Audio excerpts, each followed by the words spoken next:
like every year I feel like my memory wipes. And then it's like, oh, right, yeah, this is what we get every year. Yeah, I don't know why year. I feel like this is so unique. Yeah, I know. And I think there's got to be a part of it that's like it was abrupt. We got snow. Yeah. And then it was minus 40. Yeah. And that's both Celsius and Fahrenheit, y'all. Yeah. Yeah. Cold. It was awful. So welcome, my friends. Episode 24. I want to get that out of the way early, and I want to get the number right this time. Maybe a little. My name is Jess. I'm going to be, I don't want to say host. We're co-hosting. Kevin's here You're to wearing host. the jacket. You're a host. I'm wearing a tank top. I'm wearing joggers.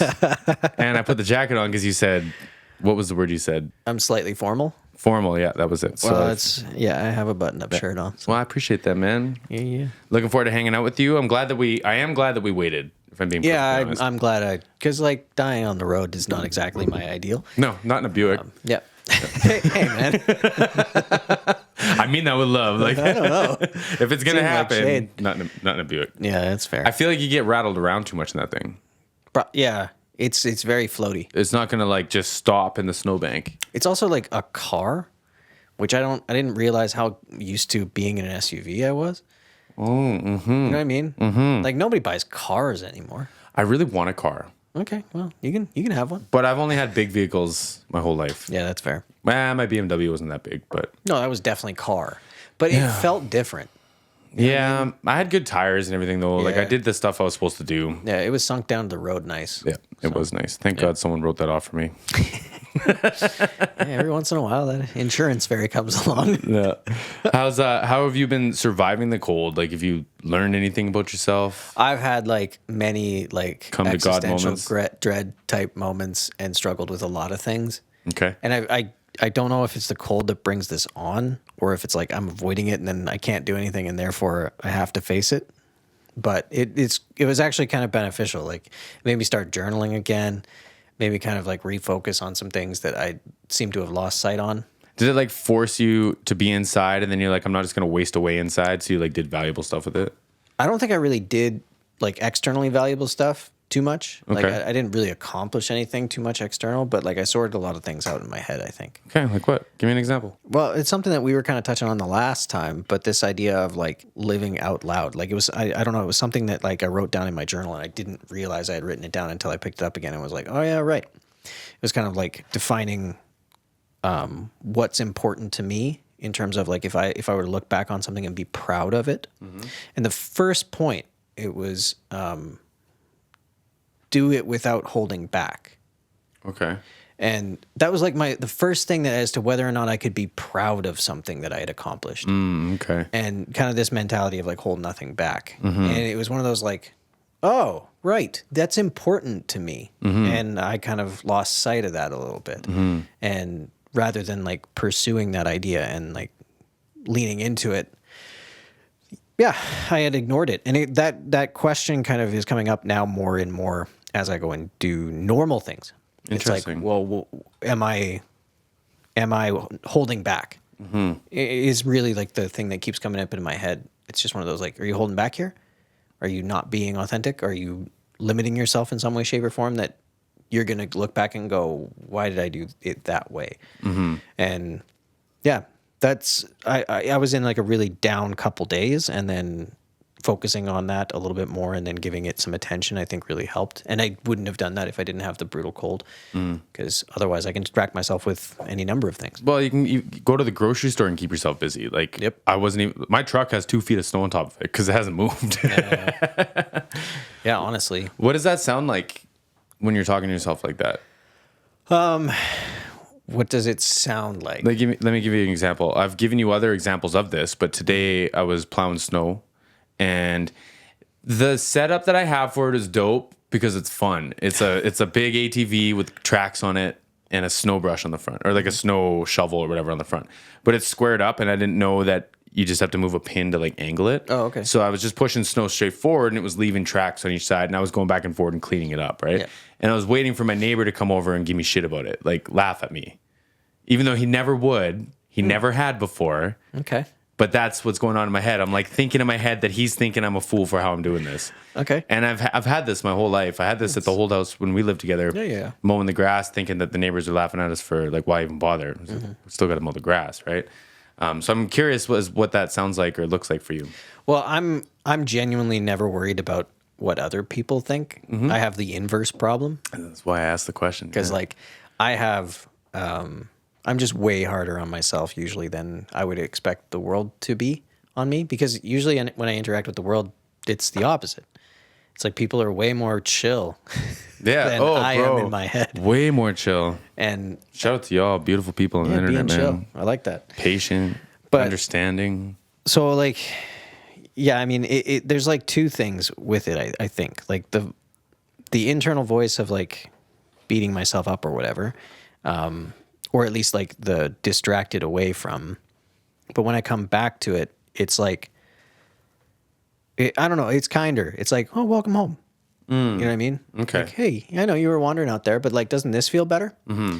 And then I get these like random epiphany moments where I can't place a voice, but I feel the words, if that makes sense. I'm not internally dialogue saying it to myself. Interesting. But I like feel it. Yeah. And it's like, an intuitive thing, bro. Yeah. It's one of those like, I can't give it an exact, I don't know. I can't give it an exact words because it's not my same internal dialogue. It's something that happens almost reactive. Like, and then it's just like, oh, it's like a truth is presented to you and you just believe it in the moment. Oh, bro, I have moments like that all the time. You don't know how full of shit sometimes I feel like I am. And I'm just like, just trust it. Just trust it. And it like, it's just like right. And it's like, because I've discovered that a long time ago and I started to like exercise that, but it's good that you found that for yourself. How do you get that to show up more? You know what it starts with? This is super helpful when it does. It starts with when you walk away from your vehicle and you go, did I lock it? You go, yes, I did. And you just go inside and you do your thing. Okay. Because you're building trust in yourself. You're not second guessing yourself. Okay. So like, you know, like I do it all the time. Like you're halfway through your workday. Did I lock my car? And you just go up and just give it a toot. Just don't let yourself. No toots. No toots. No tooting in the car lot. Title of the episode. Okay. That's where it starts. That's where it starts. Little things where you can convince yourself to trust yourself again. Because you have the answers. You know the answers. Oh, that's tough. And you know what? You know what's right. Like if I sit here and say like what was the example last time, losing weight? If I say, how does Kevin lose weight? You know the answers. Yeah. It's pretty. You just got to trust it. Like you got to trust that you know the answers. It's not. You can't go out and find information until you confirm what you think. You just have to confirm what you think. And a part of that is like being really confident. Okay, or it comes with confidence. I think they might go hand in hand. But then I got a question. Yep. Why am I trying to disprove myself at all points? Because the world has given you reasons to believe that the disproof or the proof of the proof that you're incorrect is out there. But I don't have that proof. Oh, you totally do. Really? Oh, absolutely. I'll cut this out of I'll cut this out of YouTube. But dude, sure. They convinced you of something that you were super proud of and became like your whole entire life, and then that rug was just ripped away for no rules, no explanation, no nothing. See, I have a different way of viewing all that now. Okay, lay it on me. I didn't know that this is where we were going to go, but I'm excited. Well, okay, not all of that, but a lot of it. Like this inauthenticity thing, the thing that I struggle with of like being fully myself in things. I realized that through that, I developed a passive-aggressive manipulation. Okay. So I genuinely think that I knew that there was something wrong, and I was okay with using it to facilitate my true desire without having to be overtly myself. So it's, you know I've heard you explain that before. Yeah. It's just like that. This idea of like, I used the situations that were around me that I was comfortable with to facilitate something that I wasn't willing to do openly. Yeah, absolutely. If that makes sense. It was hanging out with me when I was drinking and hanging out and being dumb. You didn't have to do it, but you were around it, and it was like this vicarious thing where you can enjoy it, but you know it's wrong, but it's not really you doing it, but you. I kind of follow. Yeah, kinda. Did you watch the video about the elephant I sent you? It was a lecture. I watched a lot of it. Okay. But I had to kind of skim around. Okay. So I think that Kevin has a frame that Kevin allows himself into. And I think that when there's success, I think that success has a negative thing with it. So even think about like when you talk about getting your management job, your first one. I didn't want it. They gave it to me. That's not you, Kevin, saying I deserved it and they gave it to me. This is a frame you've put yourself into. You're right. Right? And that frame, if I can lean into that example, comes from the I've got to be careful with my language on this. That comes from like the nurturing parent.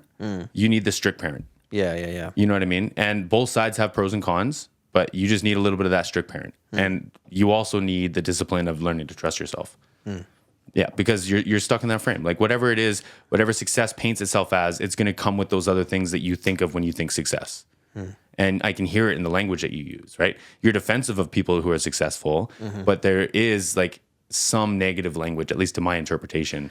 Well, I've always kind of had this idea that it is not for me. Right? Yeah. There's this like... It's a box you put yourself in. Yeah. Yeah, and that will show itself in many other ways, and I think this is one of those ways. Yeah, I think you're kind of spot on there. So I've developed a frame, is what you're saying. And that's the why of me trying to disprove myself to keep me within said frame, is the idea? So the why for you is going to fall into parameters that keep you within your frame. Right.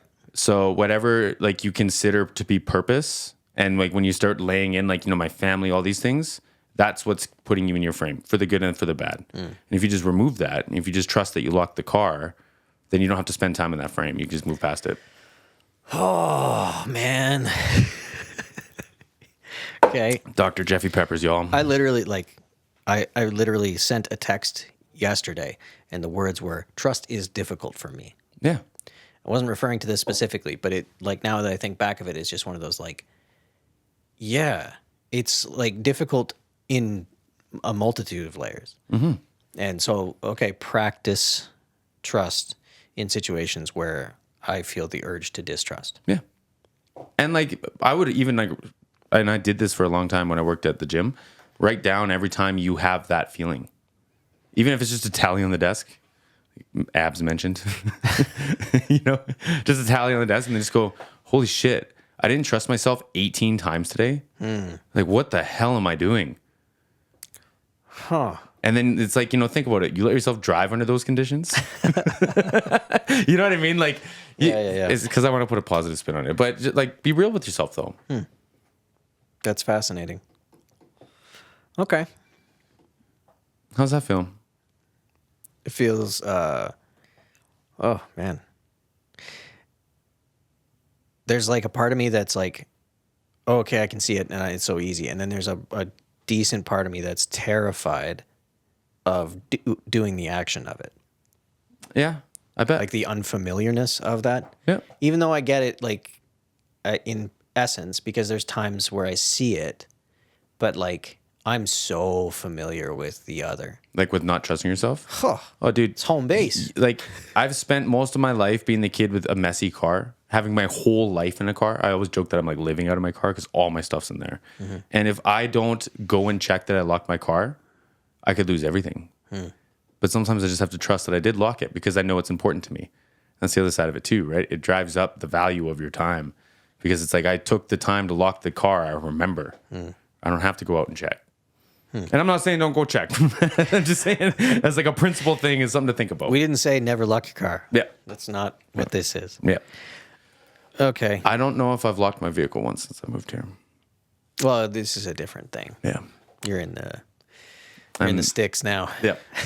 Is there anything else on that you want to talk about, or you want to go into our show here for a little bit? Yeah, let's go on the show for a little bit. Where do you want to start, man? You pick a topic. Well, There's we got 3 to pick from, man. Okay. Well,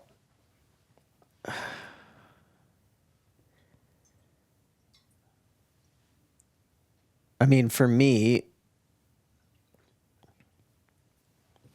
I think what's on your feed right now. Okay. Personally. You've been sending me some great stuff in the feed lately. Okay, I thought so. Yeah. I can't believe, there's 2 things I can't believe. Actually, let me start this off with a story. So, you know how they say that like social media isn't a fair way of like gauging your success in your life and all that? Okay.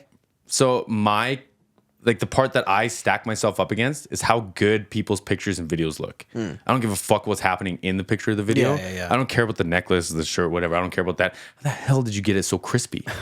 And how did you get the effects to work like that and the face follow like that? That is like where I stack myself up and I start feeling bad about myself. Okay. And there's some really good positive motion, like moments of that in what you've sent me this week, because fantastic artists, all with fabulous audio. Yeah. Every one of those videos you sent me sounded great. Yep. And I think that's important. Yeah, I would agree. Yeah. So what'd you think? What'd you think of your feed?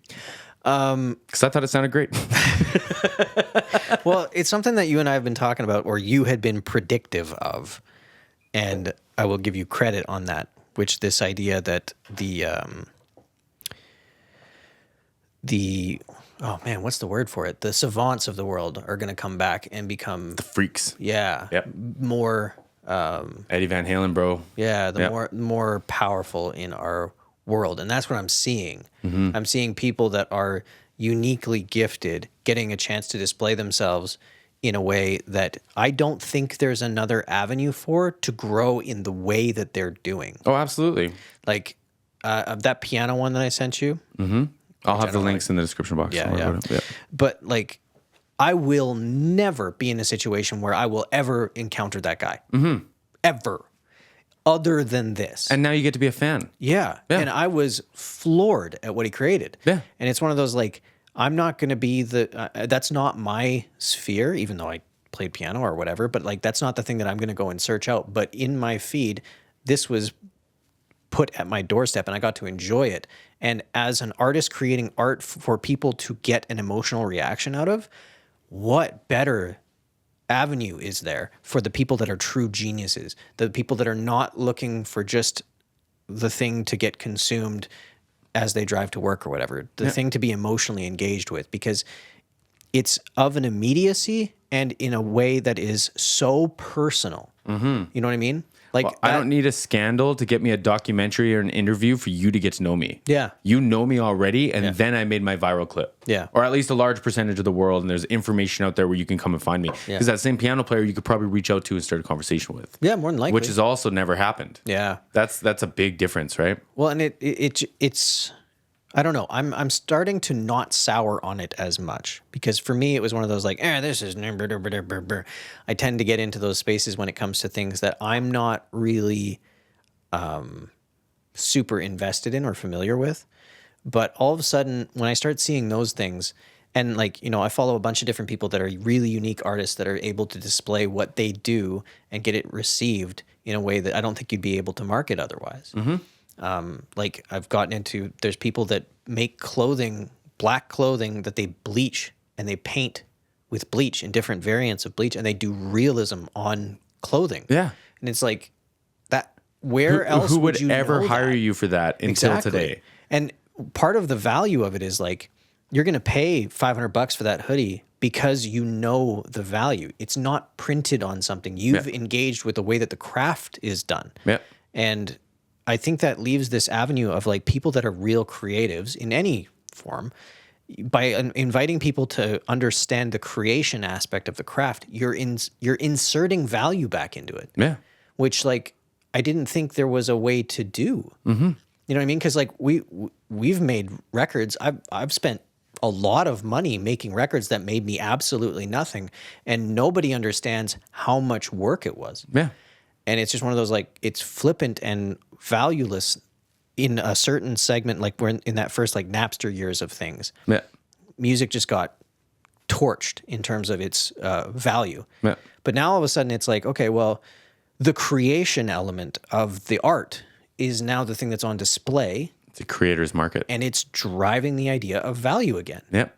Because to your same example, if I heard that there was like Walmart was selling acid printed realism shirts, no chance I would buy it for $500 cares? But I find out that you're selling it and I can get my hands on it and I can send you a message, I might even pay up. Yeah. For sure. Yeah. Oh, yeah. If I can afford it, if I have the means for it, I've done lots of stuff like that, man. And it's the thing that you will purchase and care for. Yeah. You know what I mean? That person can still get the same success as if they sold to like maybe not like a big box store. They get some sort of deal where they get bought out for the rest of their lives and this and that. But like by their means, what they can handle by themselves, man, they could do way more than they've ever been able to do. It's a creator's market. People are going to find the art. Okay, so they don't care where they find it. I think the next thing would be marketplace versions of this. What do you mean? Okay, so like right now you're going to get to interact with individuals. Okay. Right?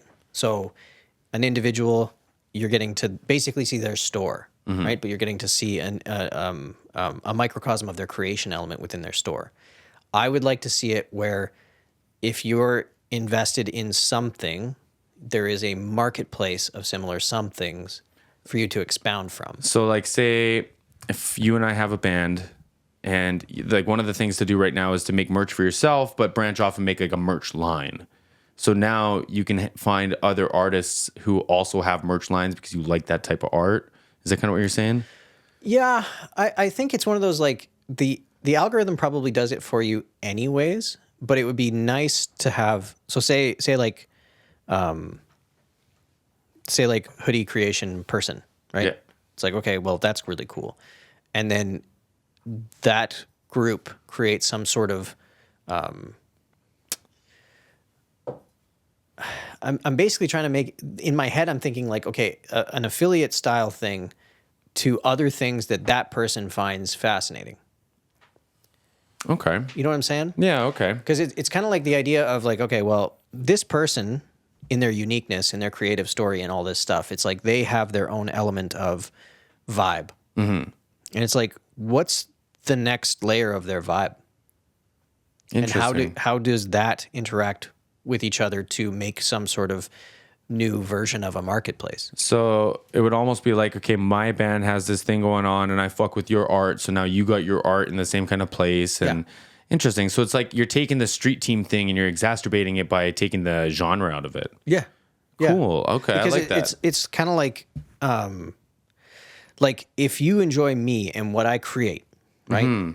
You're probably going to be interested in more of what I take interest in. Yeah, because the interesting thing is like, you know, again, back to today, it's like you could be the best guitar player in the world, but you also are a painter on the side. And now your painting pops off because everyone loves you or vice versa, right? Yeah. But what you're saying is it's like I'm bringing that audience or sharing with another whole artist. Yeah. Like it's like a team thing. Or whole entity. Yeah. Or like, okay, so I'll give you an example.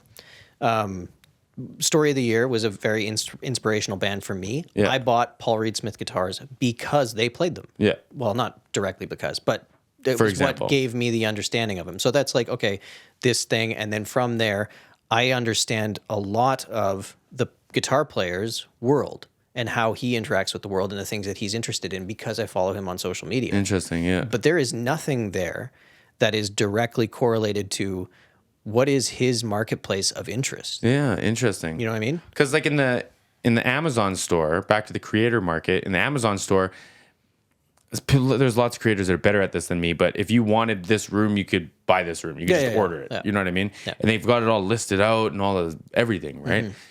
But like again, you're adding another element to that. Yeah. Yeah, I like that. I just think like it's stuff that, you know, you have a feed of things and entertainments and interests and all this stuff. And it's one of those, like, I find it interesting that we have kind of like, what is it? We have an algorithm or an AI at this point driving other things that that they think we'll be interested in. But the things that we're of interest in, if you expound what that interest is in and then be able to access different avenues of that, I think that's probably the next step. Interesting. You know what I mean? Yeah, I like that. Because like, You're just getting to know people better. well, It's like walking into their shop. It's like in town here, we have a shop upstairs. It's leather making. Downstairs is a skateboard shop. Yep. It's like it's just a bro thing, but they help each other out. It's similar audiences. Yep. I like the leather work, and I also that's buy like- the DC shoes. That's kind of like the conversational side of things, Yeah. too, right? Because like if you go in and you chat with somebody, you get an idea of their world, and then they go like, "Oh, are you into this thing?" Blah blah blah blah blah. Like at that one in particular, they do bourbon and belt making. yeah. So it's like, okay, well, obviously they're into alcohol, so like they're going to have recommendations of things that they find interest in those realms. And if you look at it from that perspective of like, oh, I'm invested in this person, this creator, this whatever. Yeah. Where is the next layer. You're going to talk me into start having friends again, Kevin. I don't like this. So I'm just sitting here thinking like, yeah, okay. Because like, you know, if we think about every podcast in the world, my friends, it's, you know, personality and a personality. Mm-hmm. So in our best interest, if we fast forward, like I might be a musician, you might be an artist. Yeah. And if people find us one way or another, hopefully they branch into both because we both vibe with each other. We both obviously like each other's stuff, et cetera, et cetera. So yeah, interesting. And then if you market that as like a growth opportunity, like a group. Yeah, basically. Yeah, like a flea market. Yeah. Thank you. I got you. Everyone's got their CDs. Everyone's got their shirts printed. Exactly. But it's all a vibe, right? Yeah. Because what's interesting about that too is you get creative someone marketplace. Well, you get someone like if we sat down and actually did like a music talk show, like the amount of Steely Dan I would play, you know what I mean, and the amount of like Supertramp I would play. But like a lot of people Chicago or Boston, but that's just me. Yeah, I mean, but like same thing. It's like my channel doesn't show that. No. So people who mess with me from my channel might not know that that's the music I grew up on and listened to, and then all of a sudden they might find a new avenue. And if that's an indie artist or producer as well, then interesting. Well, that's like, you know, if you look at it from... Your feed is so much more insightful than mine. My stories are so bullshit, but keep going, keep going. But like, I'm just, when I look at the idea of community, right? Like layers of community, those are things that we're slowly starting to get into. And you're going to be able to interact conversationally with people in terms of that stuff. But I think there's another layer missing, which is like you get this understanding more of the person, but then also connect that so that the things that they vibe with, they can benefit from people understanding their vibe. You know what I mean? Yeah. Like it is like kind of, it's weird that it seems back to grassroots marketing almost. Well, yeah. Like, you know what I mean? It's like, it's tried and true, man. And then like when it all else fails, there are a few things that work all the time. And we're just getting back to that. Yeah, and this is maybe what I it's want to just talk how about in humans recording. behave, Yeah. right? Like maybe that's the way that we socialize, and it's just expressing itself as technology grows through the same way that it's kind of always done. I don't know. I just it seems like there's a layer missing, and right now we're being spoon-fed it, and there's not a lot of decision, in my opinion. Well, I think like, you know, even in housing, like when we were looking at selling the old house, like it was a buyer's market. And so we were kind of like waiting, and like they talk about it and like ratios are balancing back and forth. And right now it's like, I still argue that we're in the creator market, but there's still a whole lot of the channel market that's like at play. Like the big players have their hand in the pot still. It's just, I do think that the major majority is the creator. And I think once we get further into just the creative side, then a lot of these things will blossom. Because all it's going to take is someone who has that same vision as you and knows how to build that to reach out and say, hey man, let's do this. It's just, it's got to like, that interest has to be built and grown, or someone has to hear it or whatever. Right. Yeah. I like that. Yeah. I don't know. It just, I don't know why it struck me there, but it was just one of those, like, I got 2 or 3 in a row of like, man, this is amazing, but it would be so cool to be able to go like, okay, I'm going to take a little time investment and understand this person one step better. Yeah. Because like, I have no idea anything else about any of those performers other than that one thing of art or what they've displayed here. Yeah. But it's like, it would be nice to know influence. I want to know like why they do that. Yeah. Why do you tick? Yeah. Yeah. Exactly. And it's like, it's hard to demand of people because in some ways you don't want to say like, hey, also write a book. Yeah. You know what I mean? Like the creator should probably just create, but you can get little windows into people by understanding their interest. Yeah. You know what I mean? And I think that would be really cool, in my opinion. Well, that's like part of, you know, what I want to do here is like we're prepping for our chickens that are coming in the spring. A lot of people don't know I'm excited about having chickens. And I want to be able to share that with the people that care that we're getting chickens. You know what I mean? Right? I care that you're Eggs getting every week. chickens. Yeah. Oh, I'll be getting some eggs. I'll tell you that. Yeah, your timeline was much more insightful than mine. I believe it was Lionel Richie. Someone fact check me on this. Put out a record called Gasm. Yep. And No, it wasn't Lionel Richie, was it? I don't know. Yeah, I know. Do you want to look it up? Yeah, because I'll tell you the other side of the story. Some TikToker went on a big spiel about why would I listen to some old man singing a song called Gasm? Yep. And I just thought to myself, because you don't know the artist. Apparently I don't know the artist either, but I mean, I'm not wrong. My statement would stand true with Lionel Richie. So Oh man, we send each other a lot of stuff. we do send each other a lot of stuff. But that was a part of my timeline. Okay, maybe you texted it to me. Yeah. Another one was watching Dua Lipa try to sit in her chair. I didn't see that. No, she had this like really nice dress look on, man. Like Dua Lipa's beautiful, right?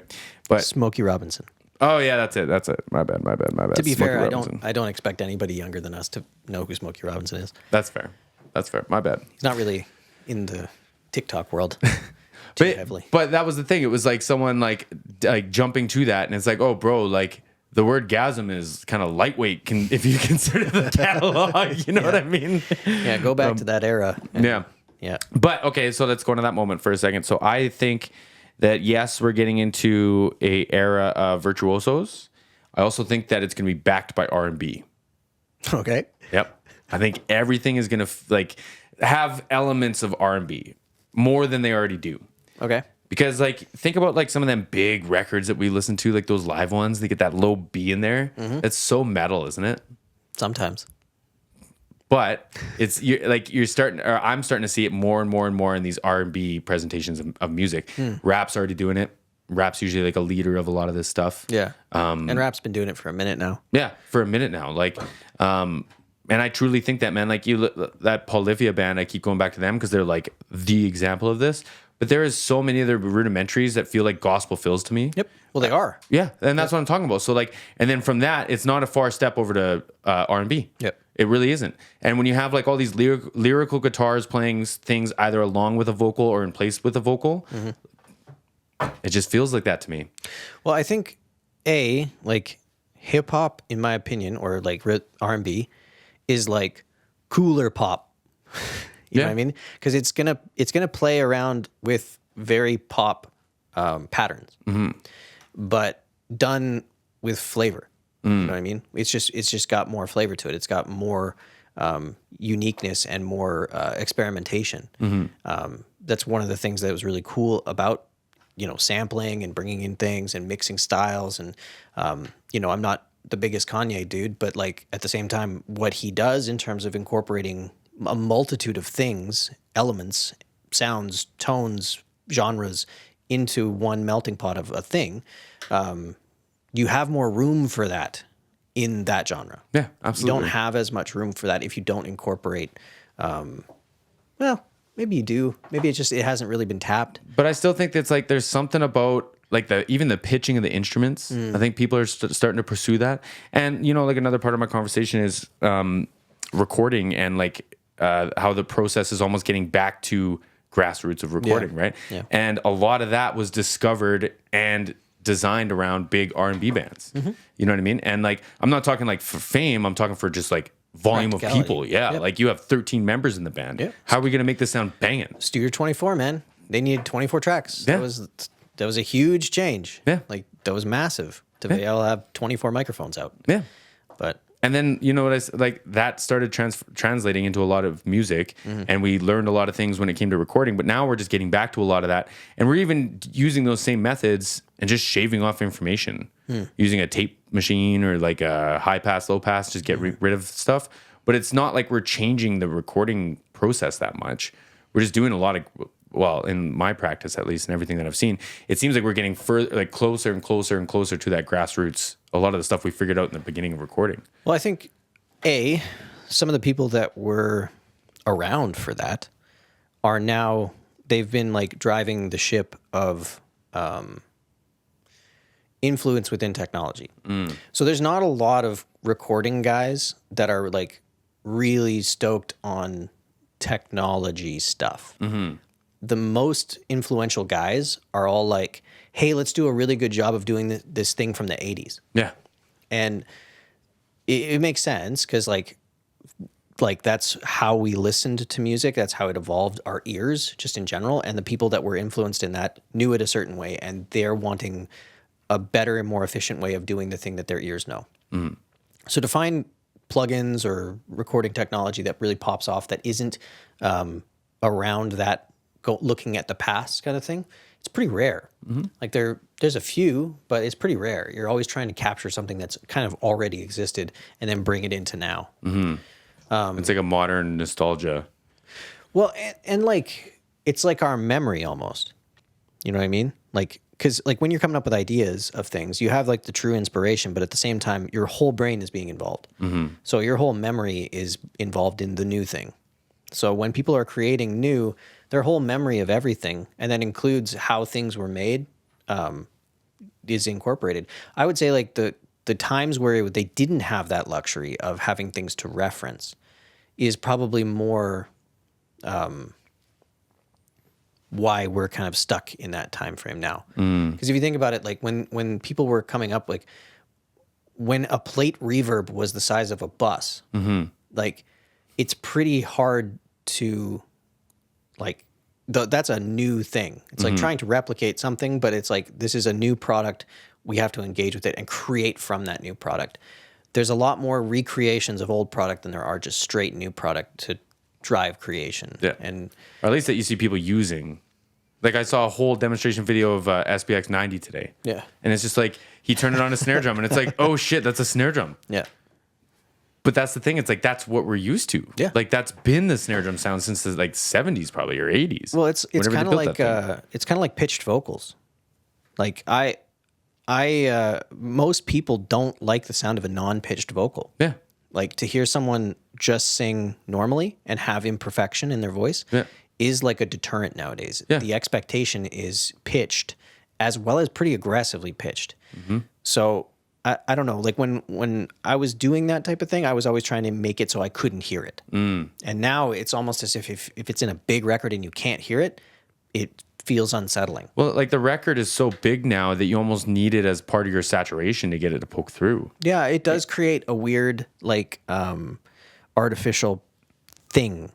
Yeah. Like there's just a tone that comes with it. Even if it's not doing much, there's a tone that happens. And that tone is almost expected and it is almost a part of the painting now. See, to me, that sounds like an old console distorting a little bit when someone's screaming into it. Sure. It's just we also have the luxury of tuning with it. Yeah, yeah. You know what I mean, though? Yeah. Like, and especially like with how thin they start to get. Yeah. And they like it's like cranking the distortion knob. Like it just squashes it, right? Yeah, yeah. That's all it feels like to me. Yeah, that's fair. Yeah. I'm that stuff. It does make me sad though, because then when you come across reality, it almost feels like that's bad. Yeah. Because you don't have the things that make your ears feel at peace. See, what I think is interesting about that is like now you get artists like say Ren, and I don't know how much production he does and stuff, but like I watched a live stream of his, just him and his Martin and this guitar, this mic sitting here and him just playing and singing imperfections and all, and that's what makes him him. Well, I would say, is anomalous. He has created a space for himself that is kind of outside of rules. And that's what I'm saying though. I think that that's coming. Oh, I'm for it if that's the case. Yeah. Because like, if we're trying to just redo the mold over and over again, that's all well and good. But, if you put on anything country now, like they're reusing hits from 10 years ago. Oh, even from in 30 new years songs. Ago. Yeah. And they're just blatantly doing them again. Yeah. And it's one of those like, yeah, this was big back then. We'll chuck it in here. They've been doing that for a minute. What was that Darius Rucker song? That used to be like a bluegrass. Okay, so yes and no. I'm talking about like sampling a hook. Oh, okay. Yeah. Oh. Like they're I thought they were just doing covers. so it depends what you mean by that. I'm so out of the country loop. It's okay. Like Darius Rucker, that one was done by another band earlier. Yeah. And they sold the rights to the label to give it to him. Do the That's cover, very yeah. normal in the country world. Okay.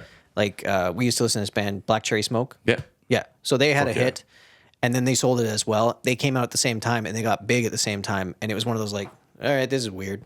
But it's normal in their world. Interesting. Okay. It's this idea of like selling licensing as well as the performer just being able to just keep performing it. Sure. But it's a little bit normal. I'm more just talking about like, hey, this was a hit 10 years ago. Let's steal from it and make a new song out of the hit. Interesting. Like Kid Rock's one where he did it with Sweet Home Alabama. That was one of those like Singing Sweet Home Alabama all summer long. Yeah, it's one of those like, all right, I get it, but also, hey, man, Yeah. like what are we doing here? Yeah. And Interesting. like again, there's I think sampling and making like using something to give you a nod to something new, and then there's the regurgitation end of things. I kind of wish we would stop with the regurgitation. I love the idea of using it as inspiration. Yeah. absolutely love Absolutely. it. But just like like repackaging, I'm like, man. Or like be clever. Like if it's a nod, like I want it to be one of those like Easter egg things. Sure. You know what I mean? Like, well, like, I mean, Ren. Yeah, that's what I'm Ren's got saying. just a diverse Just palette snuck of 'em in music there. and is just like, here, people, see if you can pick this all out. I watched him do this. What song was it? It was a old 50 Cent song. But he was doing like finger picking and like seventh chords on top of it, and it was like real reggae. And he was singing, and I was like, God, I know this song. It was a 50 Cent song. I was like, oh my goodness, like it's so unique. Yeah. And like it's possible though. That's the thing. Definitely possible. Yep. And I get it. Like the world is going to have to demand that more than what it's currently demanding. Well, so here goes to that argument too. So the radio company says, hey, we need this many hits in the year. So they go out and they get them. And I'm paraphrasing, obviously. I'm no better than this. But that radio station has less and less and less of a voice now because people are going to the creator. They're going to the Instagram. They're going to the Patreon. They're going to the Bandcamp. Yep. They're doing those things more now than going to the radio station. So I'm hoping that lights a fire under some creators to be creative. Or they start including things that are outside of their norm. Yeah. Because like everything changes. Yeah. And like I don't think it's a negative for like a big radio station to start taking on new things. Yeah. But like the way that those things work is like it's very kind of closely knit. Yeah. You know, like you have to be a part of the thing. You've either got to be represented by somebody or a part of a label or a part of a group. And the radio heads get flown out to things and they get shown all the things that they're going to have to put on during the year. And like it's to keep everybody's wallets as happy as they can. Yeah. And I don't know. I just think people are seeing that now. Like, honest to God, like y'all let me know. I think people would rather like say, give me money to divert to an artist to come here and have a conversation than even listening to a free conversation from like a big radio station nowadays or like a big news outlet or like whatever, right? Do you think it's because it's more personal? I think it's more personal. I think people are going to get like Miles Kennedy, man. Like when he goes on promotional runs, he does interviews with everyone. He's on podcasts that have 25,000 people up to 250,000 people, up to 1 million people. And he shows up and he's himself. So not only is he in the comfort of his home, he can do 4 or 5 in a day. That's way more than any promo run you ever used to do. Yeah. And if I don't like your interview, I'll just watch the next one. Okay. So that, again, man, I'm just going to keep arguing that creator market. I honest to God think that people would rather like contribute and help to get some, like their favorite. Like if it was Friend's price was 10 grand, I bet you we could raise 10 grand and get him here and more people would appreciate that than just like being able to catch him on like a Calgary radio station, like whatever the local radio station is. Yeah. Absolutely. Yeah. Well, I think you're right. And it also does have the ability to create growth from it in a way that you can't when it's those contained elements, right? Because like the radio station's worst nightmare was when we had cassettes and you could record what was on the radio. Yeah, I remember those days. And it was one of those like they wanted to keep their bubble tight where it's like you got to be listening here and now and what we're doing so that way our advertisers know that people are listening at this time and blah blah blah and we can pay. Get paid. Whereas like the thing that you're describing is something that can be taken and moved throughout the world in a way more free form. That is harder for you to keep a grip on.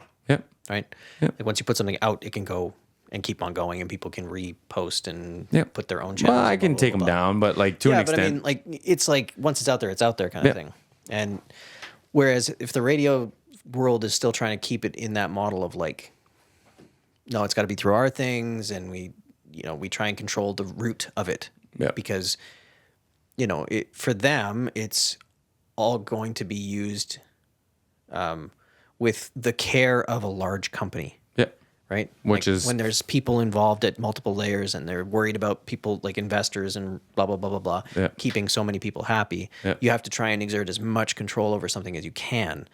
And that's exactly the opposite of what's happening with all creation outside of those systems right now. Well, even look at like the number of people subscribed to Netflix versus watching the show every Thursday on their cable TV. Like the Netflix thing is way bigger because you get the whole season.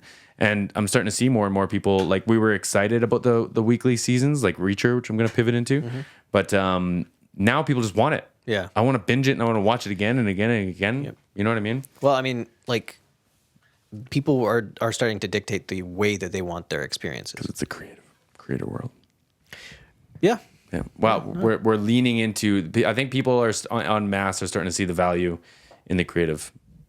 Finally. It's managing to breathe life back into it somehow. Yeah. In ways that I didn't think. Like I always for better and for worse. Because there is like the volume thing. There's a lot of crap out there too. Well, yeah, but like the good thing about there being like then you have a marketplace of ideas, and a marketplace of ideas is able to breathe and be interacted with people receiving them, and the ones that are going to be fruitful are going to continue on. Yeah. And that's the nice thing about it being out in the open and less constraints on it. Yeah, it does make it so that you have to sift through a lot more. But at the same time, once you find your person, though, you grab on. You know what I mean? And that's what I'm saying. Like, and once you grab on and you've got 4 or 5 to fill your timeline, man, you're in good shape, right? Yeah. No, it's different. It's a different world, and I'm very interested to see where it lands in, like, say, 5 years. Yeah. Because, like, right now, it's pretty cool. I'm telling you, man, just gotta make sure you're part of it. Yeah. That's it. I'm with you. That's it. Just figuring out how to be a part of it is the real question. So, you caught up in the last 2 episodes of Reacher. Yes, because the last one's tomorrow, right? Oh my God, is it already? Well, yeah. I guess, yeah. It's episode 8. So. Yeah, wow, okay. So what'd you think? Let's go back to, that was the one I told you was too brainy for me. Okay, what was too brainy about it? I don't know, I just felt like they were over-explaining everything. Okay. And like they were just using, like it was just a lot of filler for me. I was going to say of that explanation. the filler one was number 7. I couldn't believe how much time they're killing to get him to that thing. To what thing? Well, because he's got to go. When he turns himself in. Yeah. Yeah. Okay. And they Spoilers, were killing so much time. I know, but that's what I'm saying. It all felt like that. Like it started with the episode before that for me, and this one definitely had that vibe. But 5, I think, had that arc of like, oh man, there's like a big all the climax shit's of stuff, coming together. and then it was like, okay, well, we have a clear direction here, and we're gonna slowly realize that Swan's fine, I guess. Yeah. Which we still haven't been sold on yet. I have a hard time with the flashbacks because I can never tell if it's present day or not.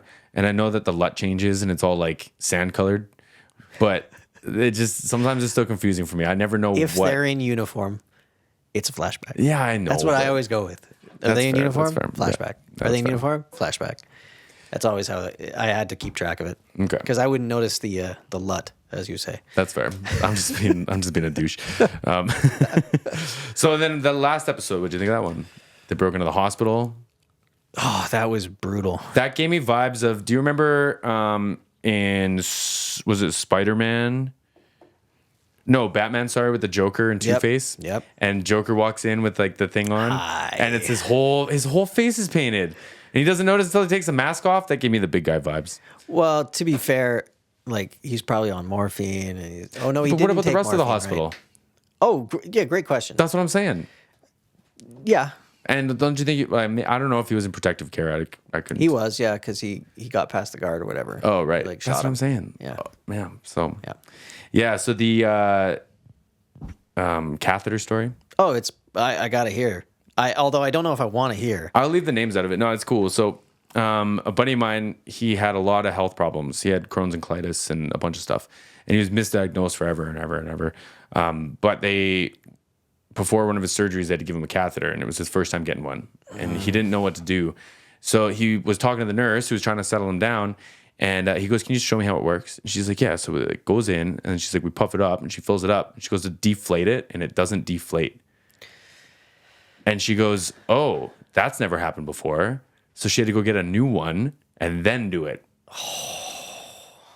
So that scene, I had to I was like so cringing, bro, because like this is like going through that with him was really, really intense. Yeah. Oh my God. I'd probably take getting my trachea ripped out. And your last thought's gonna be, "Holy shit, he did it." That was maybe like That was the most convincing one-liner he's given me. Completely agree. Yeah, the conviction in that. Yeah, and that how he was- said that was like, oh shit.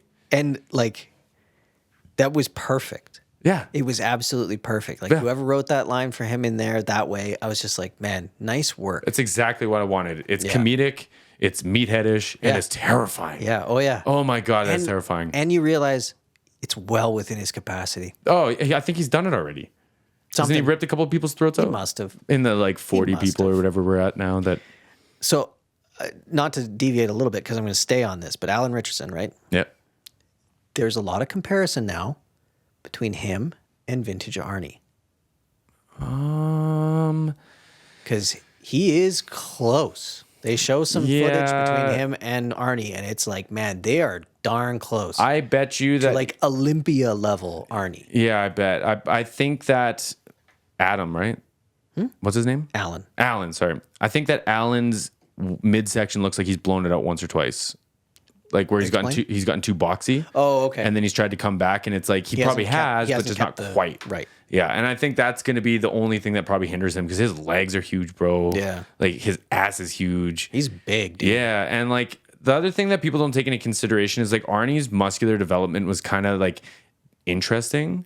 Like if you like most people are either chest dominant or delt dominant, and I think he was delt dominant. He's got a pretty wide chest, though. Yeah, I know, but wide doesn't mean that it stands out and it gets big, right? Oh, like yeah, he tank, was- he you know was what I mean? flat. Yeah. And Alan has a very like puffy round chest. Right. And a lot of that could be developmental. It could be because of like modern Genetics, versus yeah. So I do think that there's going to be like Trenbolone. bologna sandwiches today with the extra cheese. But I think that they're like, as me being me, I think that there's going to be some pretty close like drawbacks because that's like the C-Bum comparison, man. Like C-Bum looks fucking great. Yeah. You can give him the poses, the classic poses, and make them all shadowy, make them look like Arnold. But when you size them up, it's like these are two very different bodies. Yeah. You know what I mean? Yeah, of course. But I, like as far as people trying to look that way, I bet you he's up there.